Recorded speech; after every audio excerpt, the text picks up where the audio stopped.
The floor of the ardent vigil shook so hard that my teeth rattled inside my skull. Red light bathed the corridor. Somewhere behind me, Commander Ysara Thren was screaming orders that nobody could hear over the alarms. I did not wait for her to finish. I threw myself in front of her the moment the ceiling panel came apart, and a wall of scorched metal came crashing down toward her head. My armor took the weight. It always did. The plating across my shoulders buckled inward, but it held. That is what the armor was built for. That is what I was built for, or so everyone on this ship liked to believe. I pushed the debris aside with one arm, grabbed Thren by the collar of her uniform, and pulled her clear before the second collapse turned that section of the corridor into a tomb. For a moment, we just knelt there together, breathing hard, dust falling around us like gray snow. I thought that moment would mean something. I was wrong. 3 years. 3 years I had worn this armor for the Ardent Vigil, a coalition ship carrying 6 different species across a stretch of space nobody wanted to claim alone. Humans were the newest members of the Galactic Concord, and everyone made sure we remembered it.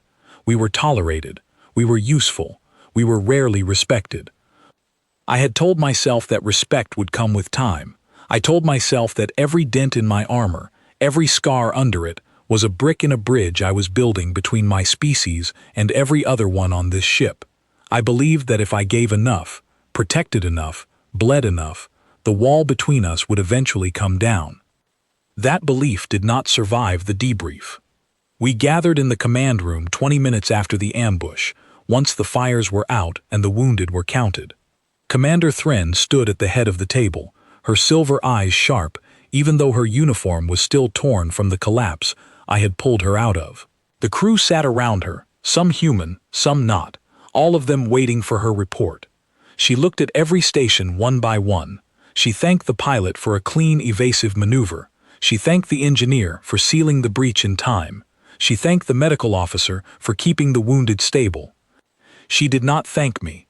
Instead, she looked directly at me, the same way a person looks at a tool left lying on a workbench, and she said the words that I will never forget as long as I live. "Humans are not soldiers," she said. "They are disposable animals wearing the shape of soldiers. Voss only knows how to throw his body in front of danger because he has nothing else to offer. That is not bravery. That is the absence of anything better to do with a life." The room went quiet. Not the kind of quiet that comes from shock. The kind of quiet that comes when everyone in the room privately agrees with something ugly and does not want to be the one who says so out loud. I did not shout. I did not argue. I did not even feel the anger yet. Not really. What I felt first was something colder, something that settled into my chest like ice water. I reached up and unclipped the collar seal of my armor. The plating that had shielded her from being crushed only 20 minutes earlier came apart in my hands, piece by piece, and I set each piece down on the table in front of her, slow and deliberate, like I was returning something borrowed that I no longer wanted to carry. Nobody said a word. Not Thren, not the pilot, not the medical officer who owed her life to the same armor now sitting on that table. I turned and walked out of the command room in nothing but the thin undersuit I wore beneath the plating, and I did not look back. Ovek, the ship's Ithari engineer, was standing in the corridor outside. He was the only one who ever bothered to learn my name properly, instead of shortening it into something easier for his throat to pronounce. His 4 eyes blinked at me in that slow, careful way his people used when they did not know what to say. "Kale," he said quietly, "where are you going?" "Anywhere that isn't that room," I said. He did not follow me, but he did not walk away either. He just watched me go, and something in his expression told me that even he did not fully understand what had just happened, only that it mattered. I walked through decks I had not visited in months, past crew quarters belonging to species I had fought beside without ever truly knowing their names. I walked until the noise of the command level faded behind me, and the only sound left was the low hum of the ship's engine, steady and indifferent to everything that had just happened above it. I found myself in front of a maintenance hatch on one of the lower decks, a place reserved for junior technicians and cargo handlers, a place nobody with any rank ever bothered to visit. I sat down on a crate, still in my undersuit, my arms bare for the first time in years while on duty, and I stared at my own hands. They were just hands, no armor, no plating, no weapon. For 3 years, everyone on this ship had looked at me and seen a wall, a shield, something built to stand between them and death. Nobody had looked at me and seen a person who might get tired of standing in front of things that could crush him. I thought about every mission before this one. I thought about the pirates near the outer rim, the reactor fire on the transport vessel, the ambush just 20 minutes ago. Every single time, I had been the first one forward and the last one to fall back. I had told myself that this was who I was, that this was what made me valuable to people who otherwise looked through me like I was furniture. But value is not the same as respect. I understood that now in a way I had never let myself understand it before. A wall does not get thanked. A wall does not get invited to dinner. A wall does not get asked how it is feeling after the building nearly came down on top of it. A wall simply gets used, again and again, until the day it finally breaks, and then it gets replaced. I was done being a wall. Somewhere above me, I could hear the hum of the ship's announcement system flicker to life. Commander Thren's voice cutting through the static, calling for a status update from every department except mine, because there was no department for me anymore. I had just removed myself from it. I sat there in that quiet, forgotten corner of the ship, surrounded by crates and cargo netting, and for the first time in 3 years, I let myself feel something other than duty. I felt free. And underneath that freedom, quiet but growing, I felt something sharper. I felt the beginning of a decision. Not a decision to fight. Not yet. A decision to simply stop giving pieces of myself to people who saw those pieces as disposable. Whatever came next, I would decide it. Not her. Not the ship. Not the armor sitting cold and empty on that command table. Me. I leaned back against the crate, closed my eyes, and let the hum of the engine carry me somewhere quieter than the room I had just left behind. The armor stayed where I had left it. I did not go back for it that night, or the next morning, or the morning after that. Word of what happened moved through the ship faster than any official report could travel, whispered between crew members in mess halls and corridors, changing shape slightly with every retelling, until the story of what I had done became something closer to legend than memory. I did not care how the story was told. I only cared that I was no longer the one standing in the middle of it, waiting to be crushed for someone else's benefit. For now, the lower decks were mine, quiet, dim, and blissfully free of anyone who thought my worth began and ended with what I could absorb on their behalf. But quiet places rarely stay quiet for long, not on a ship like the Ardent Vigil, and I already knew, somewhere deep down, that the silence I had found was only the beginning of something much louder. The lower decks of the Ardent Vigil were built for machines, not people, and after 3 days of living among them, I had almost started to prefer their company. Pipes hissed overhead. Cargo lifts groaned on their tracks. Nobody down here cared who I was or what I had done in the command room, because nobody down here had been in the command room to begin with. I took a maintenance posting nobody wanted, cycling coolant filters and checking pressure seals along the cargo bay, work that required patience rather than courage. My hands, so used to gripping a weapon or bracing against a collapsing wall, learned instead to turn wrenches and tighten valves. It was slow work. It was honest work. Nobody thanked me for it, but nobody insulted me for it either, and after everything that had happened, that silence felt like a kind of peace. Laura Finch found me on the 4th day, crouched beside a coolant line with grease on my hands and a toolkit open at my feet. She was one of the few humans on this ship who had transferred in with me from the old outpost days, back before any of us had ever set foot on a Concord vessel. She used to run supply logistics under my old unit. Now she ran the cargo manifest for the entire lower deck. "You look terrible," she said, crouching down beside me. "Thank you," I said. "I try. You know the whole ship is talking about you." I imagined they might be.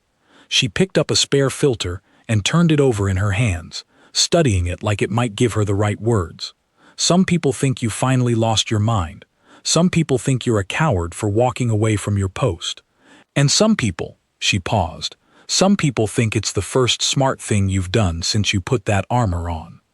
I did not answer right away. I kept working on the seal in front of me, watching the pressure gauge settle into place. "What do you think?" I asked. Laura was quiet for a moment. "I think you spent 3 years trying to prove something to people who never planned on being convinced," she said. "I think Commander Thren said out loud what half this crew already believed. And I think you finally heard it clearly enough to stop pretending otherwise." Her words landed harder than I expected, not because they hurt, but because they were true, and hearing the truth from someone who actually respected me felt different than hearing insults from someone who did not. "I'm not going back," I said. "I'm not asking you to," she said. "I just wanted you to know you're not the only one who noticed." She left after that, and I sat with her words longer than I sat with the coolant seal in front of me. Over the following days, more people found their way down to the lower decks. Some out of curiosity, some out of concern, a few out of guilt. Nathan Cole, a young pilot barely out of his training years, came down under the excuse of checking a fuel line that did not actually need checking. He mostly just wanted to ask if the stories were true, if I had really placed my armor on the table in front of the commander without saying a single word. "Every piece," I told him, "one at a time." He looked at me like I had done something impossible. Nobody talks back to Commander Thren like that. Not even the other officers. "I didn't talk back," I said. "I just stopped agreeing to be talked about that way." He seemed to turn that idea over in his head for a long moment, before nodding slowly and heading back to his post, leaving me alone with the low hum of machinery once again. Grace Ellison, one of the ship's junior medics, came by on the 6th day, mostly to check that I had not injured myself in the earlier collapse, and simply never reported it. She checked my shoulder where the plating had buckled inward before I removed it, pressing gently along the bruised muscle with careful hands. "You should have come to medical after the ambush," she said. "I wasn't in the mood to be in the same building as the command room," I said. She almost smiled at that. Fair enough. She finished her examination and sat back on her heels. For what it's worth, most of the medical staff think what she said was completely unfair. Some of us just don't have the rank to say so where it matters. "You just said it to me," I said. "That matters." She looked briefly surprised, like she hadn't expected that answer, then nodded and gathered her supplies to leave. Not everyone who came to see me came with kindness. Peter Lang, one of the senior deck officers loyal to Thren through years of service, arrived on the 7th day with his arms crossed and his voice sharp enough to cut through the low mechanical hum around us. "You're embarrassing yourself," he said. "Hiding down here like a wounded animal because the commander told you something you didn't want to hear." "I'm not hiding," I said, calm despite the edge in his tone. "I'm working, same as you." "You're a soldier," he said. "Soldiers don't quit because their pride got bruised." "I'm not a soldier anymore," I said. "Not for her, not until she remembers I'm also a person." He scoffed, shook his head, and left without another word, but something in the way his shoulders tensed told me my answer had bothered him more than he wanted to admit. Word of these visits eventually reached the higher decks, though not through any official report.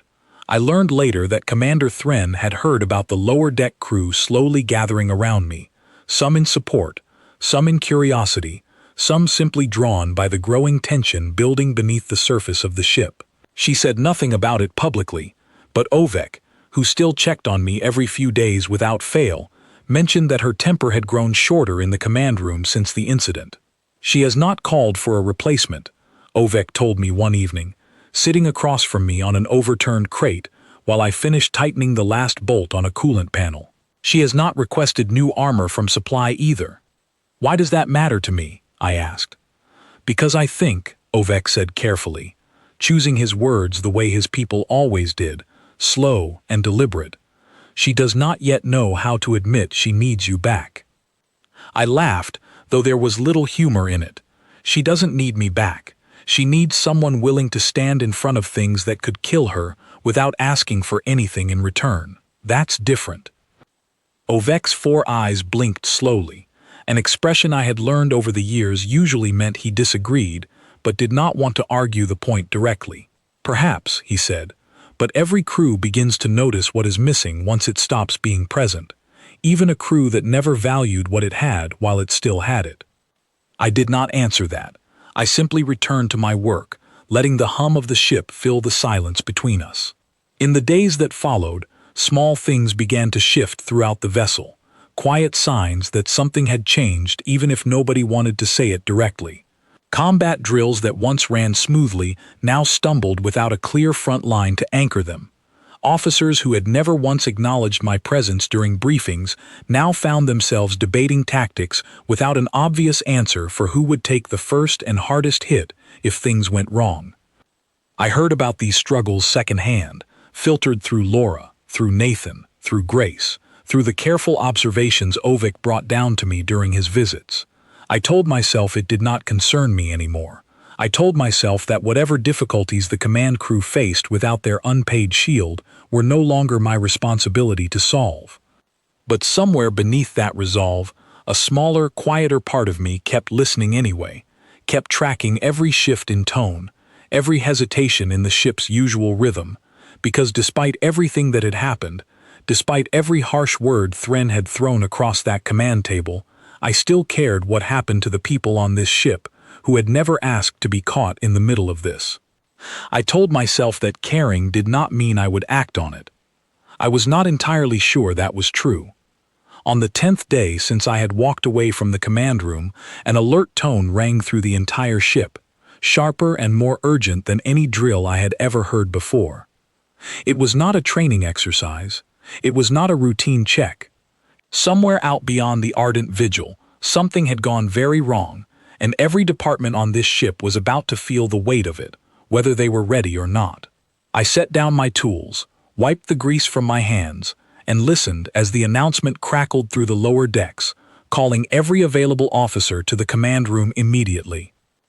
For the first time in 10 days, I found myself standing at the base of the stairwell leading upward, staring at the corridor that would take me back toward the room I had walked out of, wondering whether the silence I had built for myself was about to end sooner than I had planned. I did not climb the stairwell that night.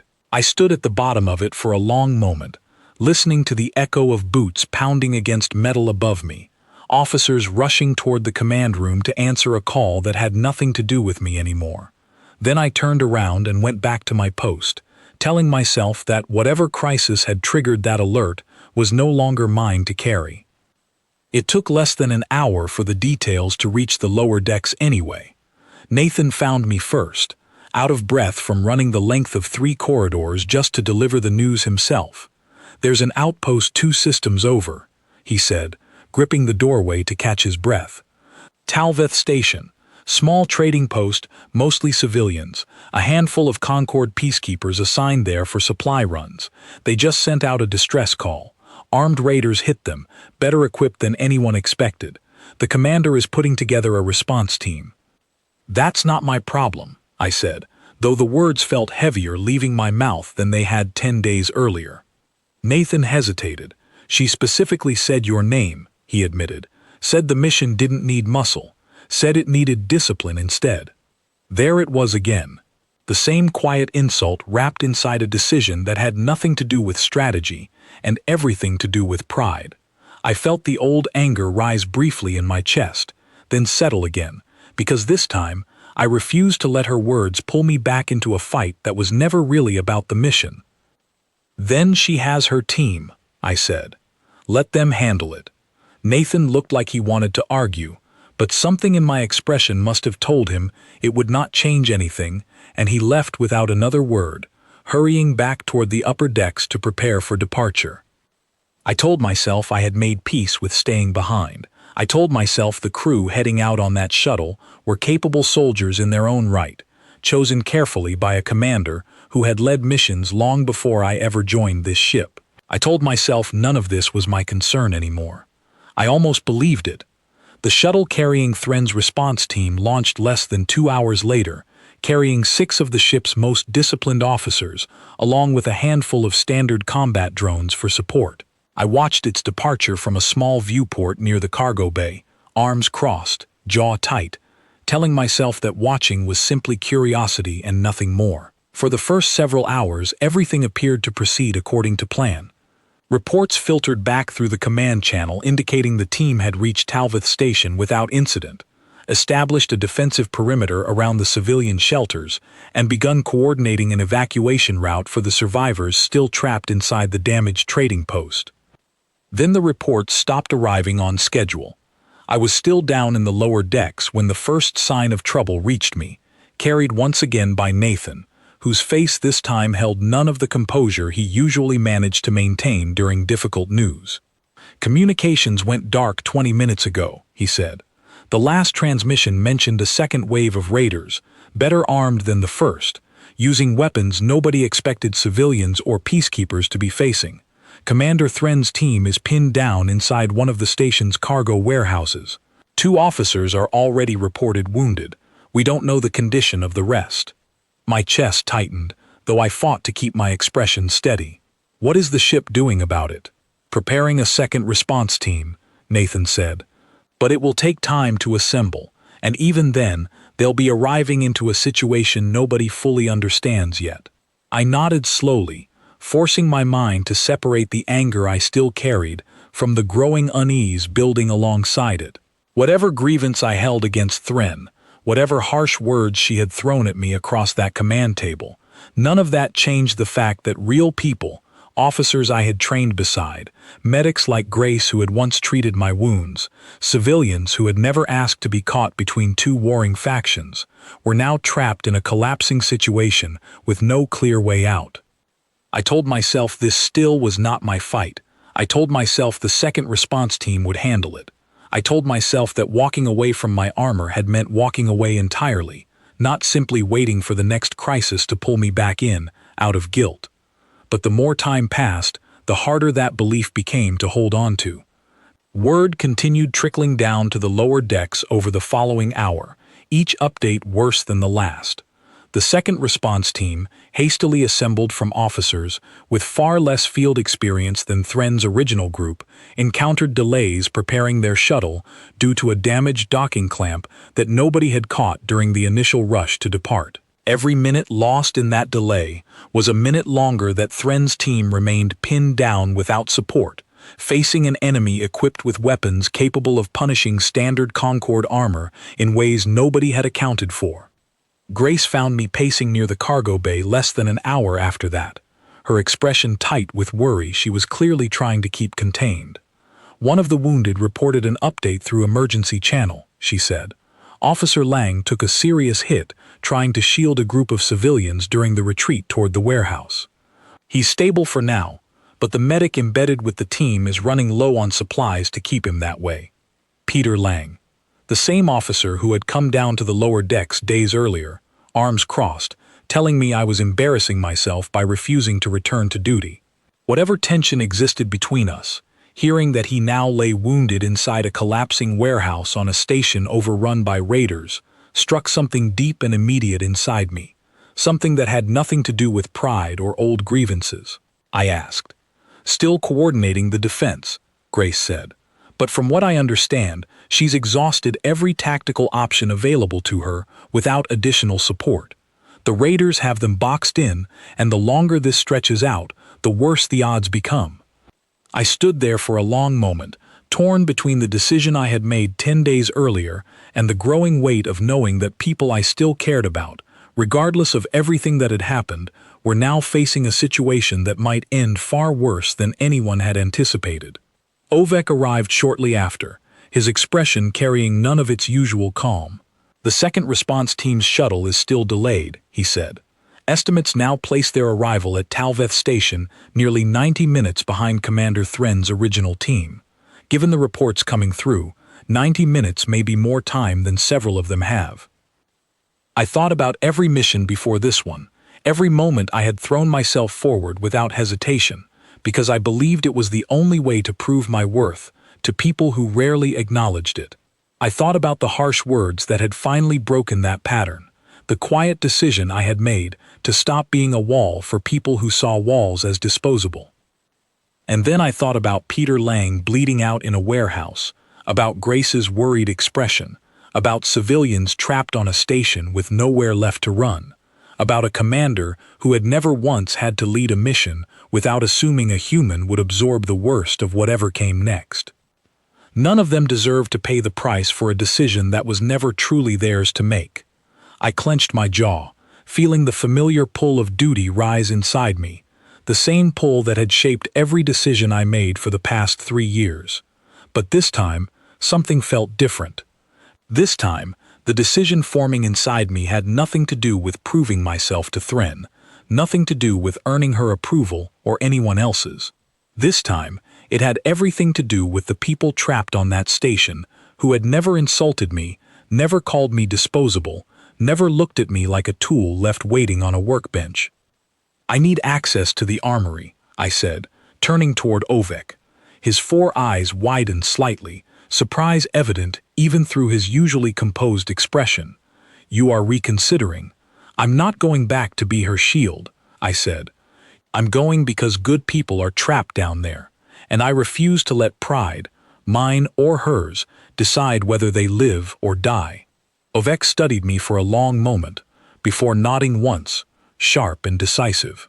"Then I will authorize the access myself," he said. "But Kale, the delay with the second response shuttle means you would be traveling alone, without support, into a situation already overwhelming 6 trained officers." "I know," I said. "You could requisition your old armor," he added carefully. "The alloy plating remains in storage exactly where you left it." I paused at that, considering the offer for a long moment, before shaking my head. "No," I said. "Not that armor. Not yet." Ovek did not ask why.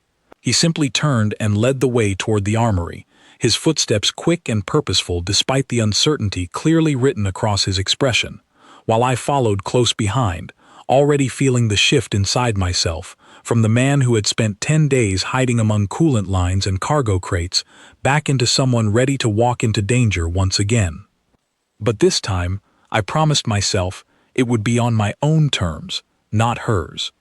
The armory stood mostly empty by the time we arrived, most of its usual contents already stripped away by the first and second response teams preparing for departure.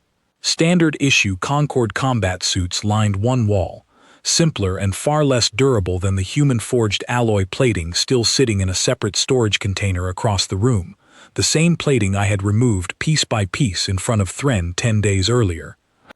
I walked past that container without slowing down.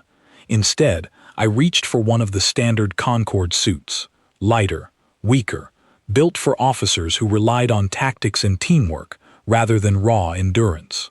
Ovek watched silently as I fastened the suit into place, clearly understanding without needing to ask that this decision carried weight far beyond simple practicality.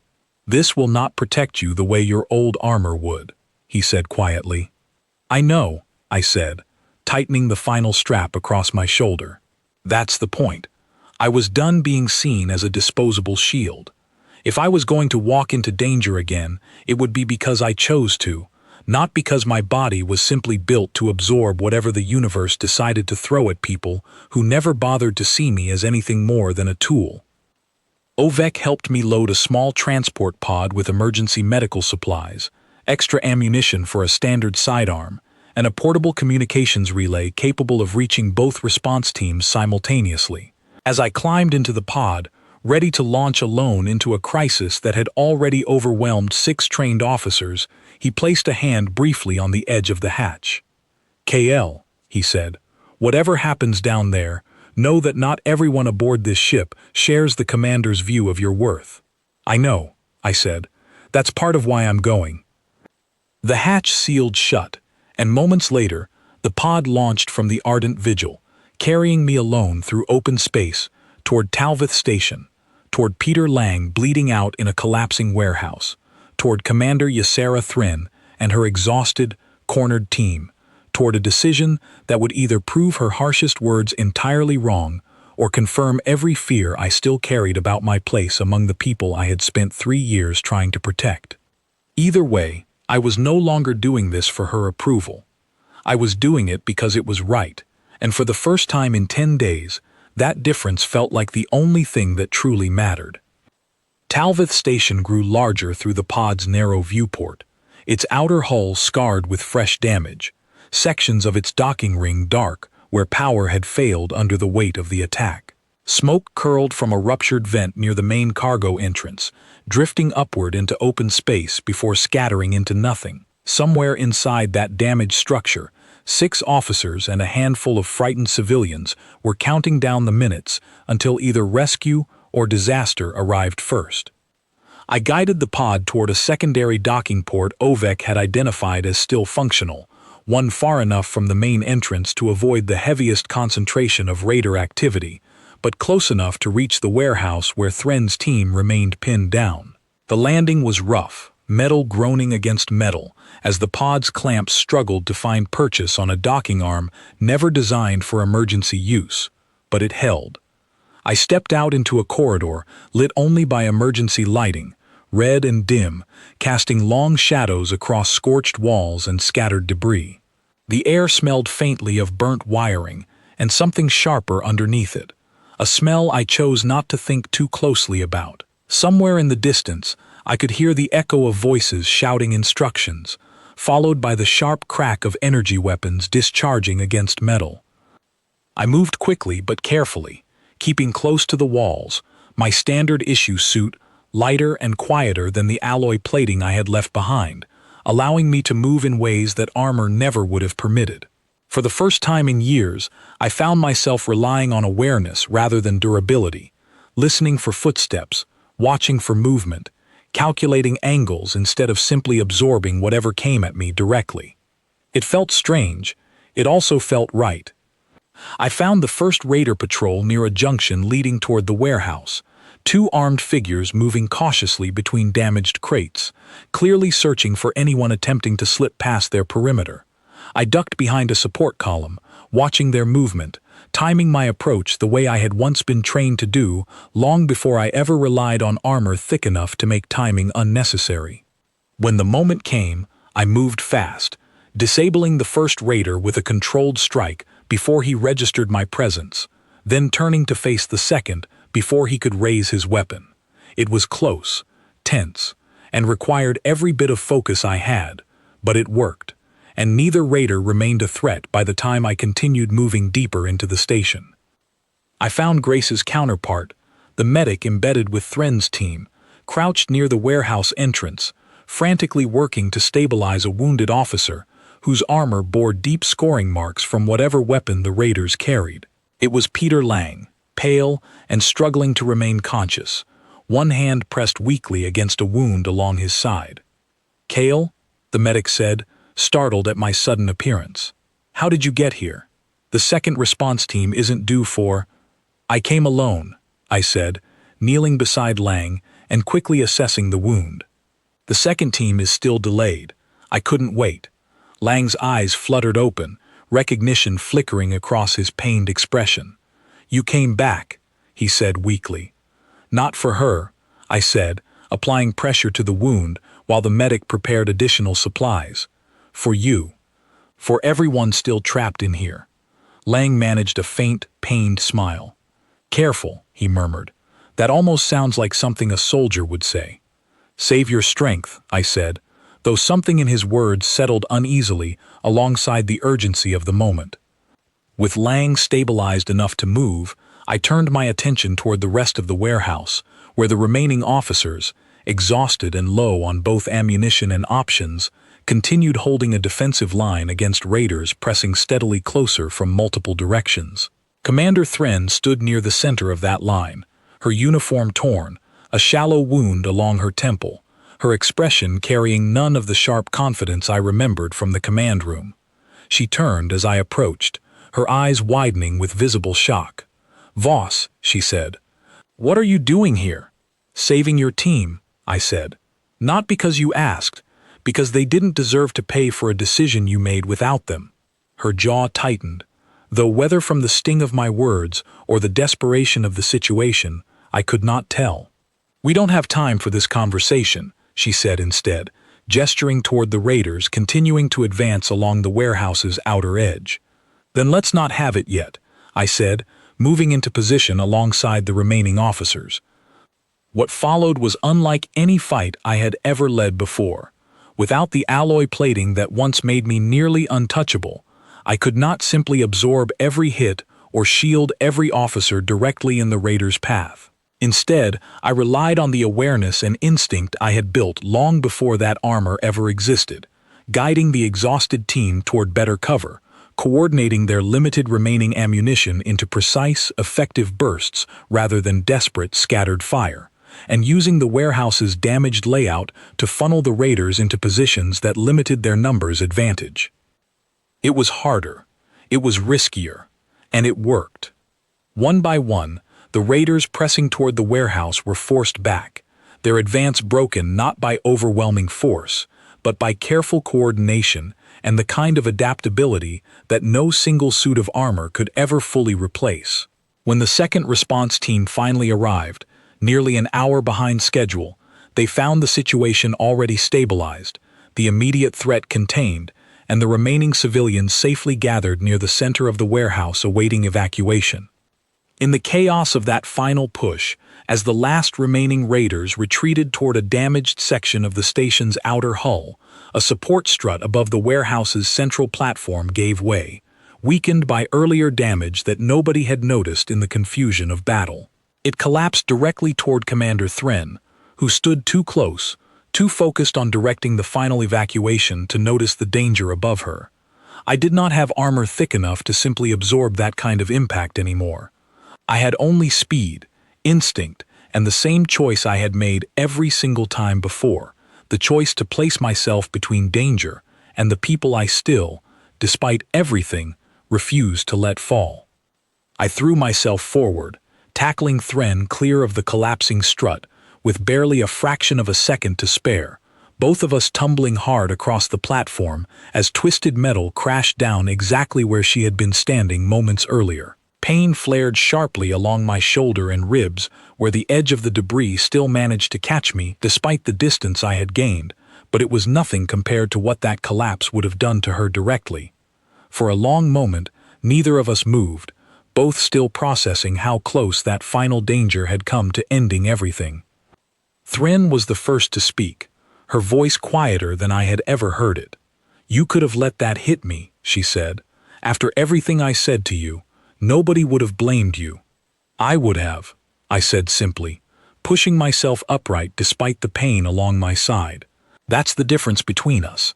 She looked at me for a long moment, something unreadable shifting behind her sharp silver eyes, before slowly nodding, though she said nothing further as the evacuation teams moved in to secure the last of the survivors and begin the process of clearing Talvith Station entirely. As the final shuttle prepared for departure, carrying wounded officers, frightened civilians, and a commander whose carefully maintained composure had visibly cracked under the weight of everything that had just happened, I found myself standing near the edge of the platform, staring out at the scarred station one final time. I had not returned wearing the armor that once made me nearly untouchable. I had not returned seeking her approval or expecting her gratitude. I had returned because good people were in danger, and because somewhere along the way, despite every harsh word thrown across that command table, I still believed that mattered more than my own pride.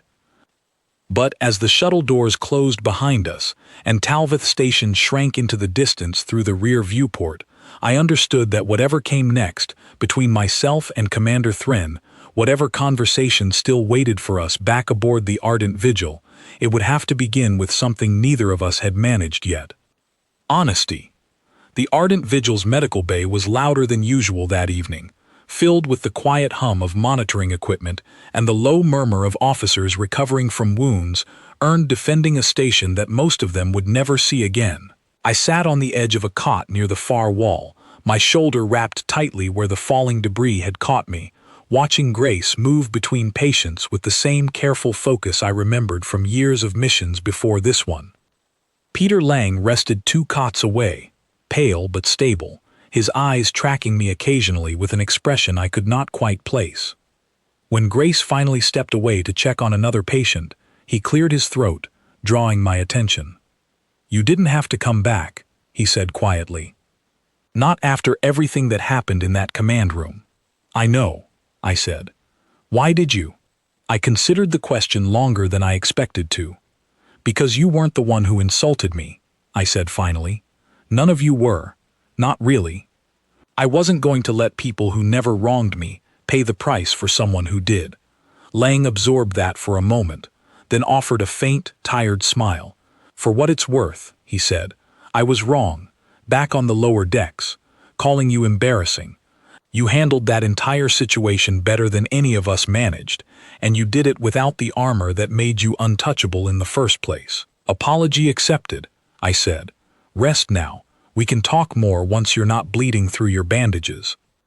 He chuckled weakly and closed his eyes, finally allowing himself to relax now that the danger had passed. I remained in the medical bay long after most of the wounded had settled into rest, staring at my own bandaged shoulder, thinking about everything that had happened over the past several days. I had walked away from this ship's command structure, believing that my only value lay in what I could physically endure on behalf of people who rarely saw me as anything more than a tool. Talvith Station had proven something different. Not to Thren, not yet, but to myself. My worth had never truly been in the armor. It had been in the choice to keep showing up, again and again, regardless of who did or did not appreciate it. That distinction mattered more than I had realized. Commander Thren found me there nearly 2 hours later. Her uniform changed, the wound along her temple cleaned and dressed, though her expression carried none of its usual sharp confidence. She stood at the entrance to the medical bay for a long moment before approaching, as though uncertain whether she was even welcome in this space after everything that had happened. "Voss," she said quietly, "may I speak with you?" I gestured toward the empty cot beside mine, and after a brief hesitation she sat down, folding her hands together in her lap, clearly searching for words that did not come easily to her. "What I said to you in the command room," she began slowly, "was unfair. It was cruel, and worse than that, it was wrong. I have spent years believing that human soldiers exist primarily to absorb the risks that other species prefer to avoid. I told myself that belief was simply practical, a reasonable use of the resources available to me as a commander." She paused, glancing down at her hands before continuing. "Talvith Station proved that belief false in every way that mattered. You returned to that mission wearing armor far weaker than what you were capable of using, and yet you accomplished more through awareness, adaptability, and sheer determination than an entire team wearing superior equipment managed on their own. You did not need to be unbreakable to be effective. You simply needed to be willing." "I was always willing," I said quietly. "That was never the problem." "I know," she said. "The problem was that I mistook your willingness for an absence of anything else worth valuing. I looked at your strength and assumed it was the only thing you had to offer, rather than recognizing it as simply one part of who you are." I studied her for a long moment, searching for any trace of the dismissive tone that had once come so easily to her, but found only quiet, genuine regret instead. "Why tell me this now?" I asked. "You could have simply moved forward without ever addressing what happened."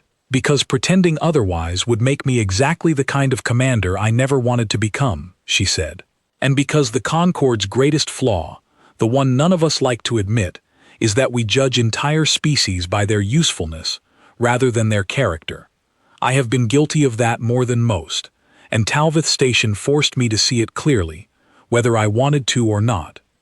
Her words settled into the space between us, heavier than I expected, carrying a weight that felt entirely different from the harsh judgment she had delivered across that command table only days earlier.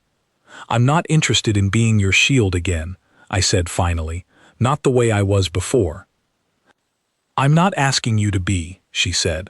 "I'm asking for the chance to see you as something more than that, starting now, rather than continuing to make the same mistake I made for the past 3 years.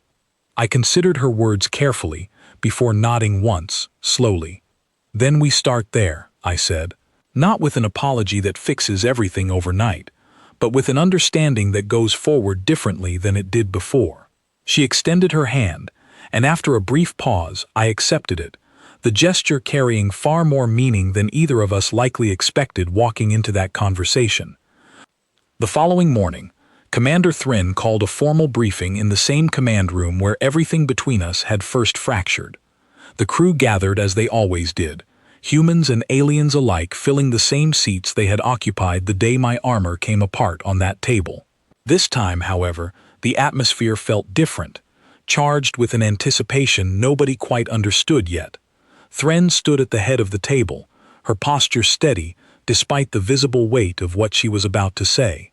3 days ago, she began, addressing the entire assembled crew, I said something in this room that I deeply regret.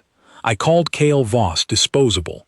I suggested that his worth began and ended with his ability to endure harm on behalf of others. I was wrong, and I said so not because protocol demands an apology, but because Talvith Station proved beyond any doubt that I misjudged not only him, but the entire perspective I carried toward every human serving under my command. Officer Voss returned to that mission without the armor that once made him nearly untouchable, she said. He chose instead to rely on judgment, adaptability, and a willingness to protect people who had no claim on his loyalty beyond simple decency. He saved 6 officers, myself included, and every civilian trapped inside that station, using nothing more than skill and determination that I failed to recognize existed within him until it was demonstrated directly in front of me. She turned toward me, her expression carrying none of the sharp dismissiveness I remembered from before. I owe you more than words can fully repay, she said, but I intend to start by ensuring that every officer serving aboard this ship, regardless of species, is judged by their character rather than simply their utility, starting today. The room remained quiet for a long moment before Ovek, seated near the back, spoke up. A sentiment long overdue, Commander, he said, his tone carrying quiet approval that several other alien officers echoed with subtle nods around the table. Later that day, Ovek approached me near the ship's engineering deck, carrying a small case I recognized immediately. Inside rested the alloy armor I had removed piece by piece in front of Thryn nearly 2 weeks earlier, though it had clearly been restored, its plating polished and reinforced beyond its original condition. The engineering team took the liberty of upgrading this while you were recovering, Ovek said. Commander Thryn authorized the improvements personally, though she made it clear the choice to wear it again belongs entirely to you. I studied the armor for a long moment, remembering how it had felt to remove it that day, piece by piece, in front of a room that had never once thanked me for what it allowed me to endure on their behalf. I'll wear it again, I said finally, but not for the reason I used to. Ovek tilted his head slightly, curious. What reason is that? Before, I said, I wore this because I believed it was the only way to prove my worth to people who saw me as disposable. Now, I'll wear it because the people on this ship have finally started to see me as one of their own, and this armor can mean something different because of that. Ovek's 4 eyes blinked slowly, an expression I had come to recognize as quiet satisfaction. A meaningful distinction, he said. Over the following weeks, the shift aboard the Ardent Vigil continued in small, steady ways. Officers who had once overlooked my presence during briefings now consulted me directly on tactical decisions. Thryn, though still measured and reserved in her usual manner, began including human perspectives in strategic planning sessions that had previously excluded them entirely. Laura, Nathan, Grace, and even Peter Lang treated me not as a wall to be relied upon, but as a colleague whose judgment mattered beyond simple physical endurance. The change did not happen overnight, and I did not expect it to. Old habits, old assumptions, and old prejudices rarely dissolve simply because of a single mission gone right. But for the first time since joining this ship, I felt as though the bridge I had spent 3 years trying to build between myself and the rest of the crew was finally being built from both sides, rather than carried entirely on my own back. One evening, standing at the same viewport where I had once watched Thryn's response shuttle depart without me, I found myself joined by Ovek, both of us looking out at the quiet stretch of space beyond the ship's hull. Word of what happened at Talvith Station has reached beyond this vessel, Ovek said quietly. Other Concorde ships have begun questioning long-held assumptions about human capability, given how thoroughly your actions there challenged them. That's not why I did it, I said. I know, Ovek replied, but sometimes the right choice, made for the right reasons, changes far more than the person making it ever intended. I considered his words as I looked out at the stars, stretching endlessly beyond the viewport, thinking about everything that had unfolded since the day I placed my armor, piece by piece, on that command table and walked away without a single word. I had not returned to that armor because Thren demanded it, nor because the crew expected it. I had returned because the meaning behind wearing it had finally changed, transforming from a shield built to absorb the indifference of people who saw me as disposable into a promise made to people who had finally chosen to see me as one of their own. Whatever challenges still waited ahead, whatever missions the ardent vigil would face in the vast, uncertain reaches of space still before us, I understood now that my worth had never truly depended on the armor I wore or the wounds I endured on behalf of others. It had always depended on the choice I made to keep showing up, again and again, for the people who mattered, regardless of whether they always recognized that value in return. And for the first time in 3 years, standing beside a commander who had finally learned to see me clearly, and a crew who had finally begun to understand what they had almost lost, I felt something I had never truly felt aboard this ship before. I felt like I belonged,